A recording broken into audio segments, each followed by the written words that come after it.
जनूबी पंजाब के सैलाब से मुतासरा अजला में पानी की सतह 3 से 4 फुट तक कम हो गई है, लेकिन इसके बावजूद सैलाब मुतासरीन की मुश्किलात ताहाल बरकरार हैं।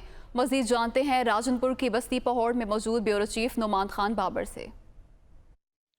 जी बिल्कुल, कोई सलमान की रोदकोइयों से न सिर्फ तोंसा और डेरा गाजी खान की बस्तियां ज़ेर आब आई हैं, नुकसान पहुंचा है, बल्कि इसके साथ साथ राजनपुर, कोट बिठन और रुझान में भी काफ़ी हद तक तबाही हुई है। 9 लाख एकड़ रकबा जो है अब मुतासर हुआ है, जिससे अरवी है, कपास है, दीगर फसलें मुकम्मल तौर पर तबाह हो गई हैं और उसके साथ साथ 170 अफराद जो हैं अब तक जाँ बहक हो चुके हैं। जल्दी अमराज बढ़ते जा रहे हैं, लेकिन इसके बावजूद यहाँ पर कोई इकदाम नहीं किए जा रहे।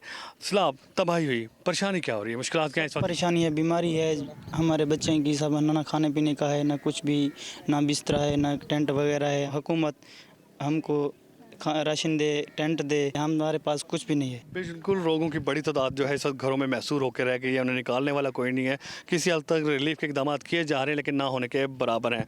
बड़ी तादाद में लोग जो है अपने घरों में फंसे हुए हैं। इसके साथ साथ खुराक का इंतज़ाम नहीं है, खुराक ख़त्म हो गई है, चारा जात नहीं है, मवेशी मरना शुरू हो गए हैं। पर इसके साथ मुश्किल मज़ीद क्या आ रही हैं? ये पानी की बहुत परेशानी है, हमारे साथ कोई हुकूमत तावन नहीं कर रही।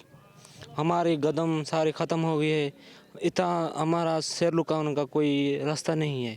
हमको ये टेंट दें। जी बिल्कुल, लोग जो है ना अपनी मदद आपके तहत घरों से बाहर आ रहे हैं और बंद पर जो है बैठ रहे हैं, लेकिन प्रॉपर इंतजाम नहीं किए गए, जिसकी वजह से मुतालबा यही किया जा रहा है कि मुखय्यर हज़रात भी मुश्किल की इस घड़ी में साथ दें, ताकि इनको किसी हद तक जो है रिलीफ मिल सके। जी।